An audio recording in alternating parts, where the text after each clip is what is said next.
Hindi palusot sa commission ng appointment si Health Secretary Ted Herbosa patapos pusisiin ng ilang issue sa umano'y anomalya sa PhilHealth. Ayon kay Senate President Juan Miguel Zubiri, na-bypass si Herbosa dahil sa kakulangan ng oras. Pero didinggin muli ng CA ang ad interim appointment ni Herbosa pagbalik ng sesyon ng Kongreso sa Nobyembre.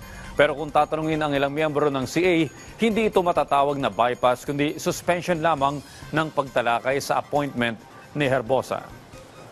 Wala po akong preba kung may sindikato, pero totoo po na bawat presidente, every administration had problems to deal with that. Ang gusto ko sana talagang maging efficient yung running ng PhilHealth. Pag natapos po yung regular session namin, and then hindi ko lang po alam kung kailan po muli isasalang, kung nakapag-decide po yung magko-convene po muli ang Commission on Appointments. Marami pa nga silang gustong itanong.